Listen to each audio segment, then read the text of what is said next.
up, folks? Thought I'd make another video here for you, share with y'all.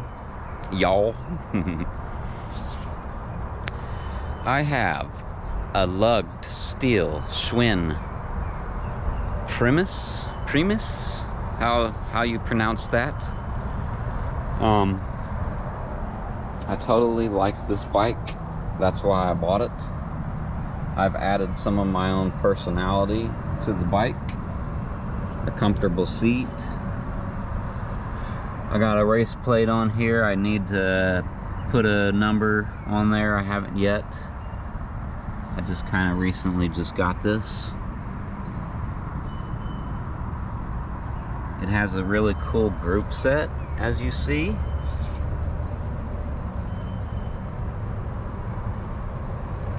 I've put my race face pedals on here. I wanted to match kind of the color scheme, what's going on with the bike here.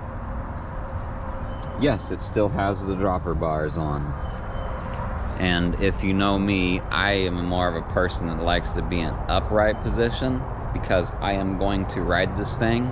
It doesn't bother me that it's stiff and bumpy when I ride it. That does not bother me. I'm not doing anything really off the bike trail, or I'm not really going into dirt or fields with this kind of thing, so it is what it is. I've added a bar pad, a bell, which ain't too, it's alright, it's fair. I've added some bottle holders here, as you see, with yeah, a cool looking cat on there, black cat. And let's see, what else have I done? Chain guard,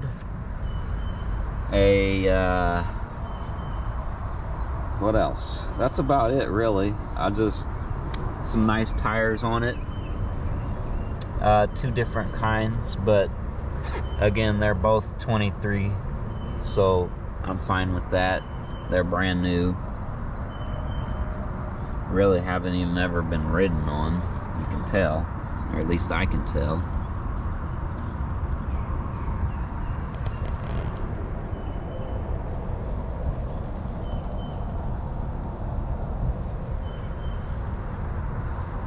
But yeah, so not too much to see. It's just kind of an old, just an old lugdy steel road bike. That's stuff that I'm into. What else? I've added some cool bullets, as you see. And yes, I put grease inside here so that it doesn't get stuck to it. One thing you should always do when you get one of these old bikes is, for one, don't have one of these. See that? That's not supposed to be on there. I don't like these.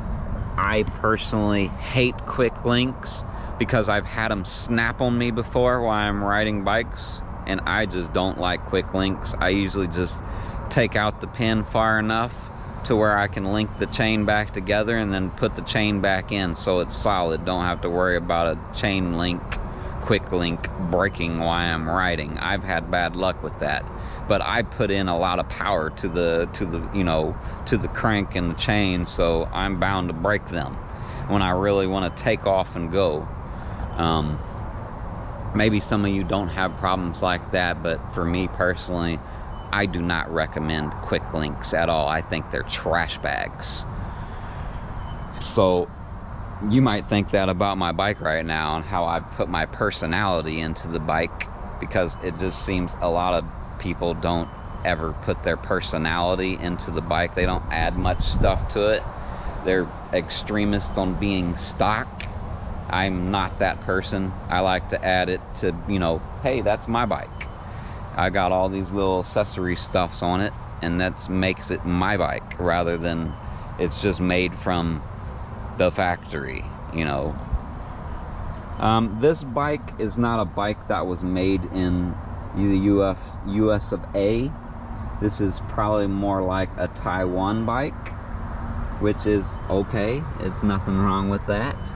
It does have Columbus tubing, which isn't nothing super fancy, but it's pretty lightweight, I will say that. I do have another one that I'm going to share with you that I've added some different, more personality to it. It's a red, white, and blue Schwinn lugged steel. It's like this. It's not a Premis. It's a, I wanted to say it's a Tempo, but I don't think it's a Tempo. It's one of these model bikes.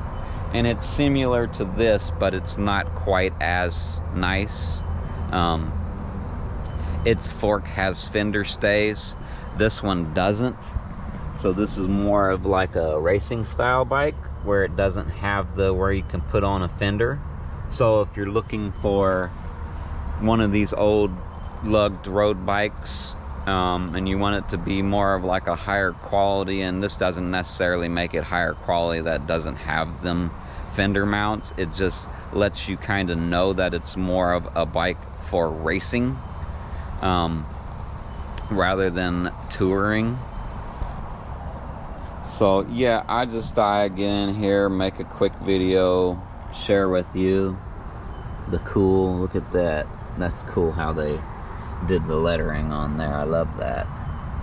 This bike is not perfect, but it's in pretty darn good shape for as old as this thing is.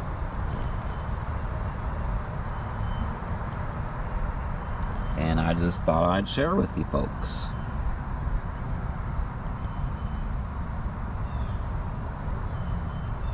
So anyhow, yeah, it has the lock-in front wheel things on there. I like that. Whether that helps or not, I don't know. I think I'm pretty much maxed it out what I'm gonna do with it. That's just kind of how it's gonna be from here on out. I might change the dropper bars. I haven't decided on that yet. I am not a fan of being bent over. Again, you've probably heard that before. I do not like being bent way over on the bike. I like sitting on the bike way upright. But yeah, change them brake pads, change the chain, you'll have a great running bike if you don't mind riding real stiff and bumpy. Which me personally, I don't, because I'm not going to be on the thing for super long period of time. You know, I'm not going to be out on it all day kind of thing. I might be on it for like, you know, a couple hours, and that's why I pretty much changed the seat so I can be comfy. It had a cool seat on it, but it was stiff. What comes with the bike usually are pretty stiff and hard on your butt to ride, so I had to have something comfy, so that's why I went with the seat.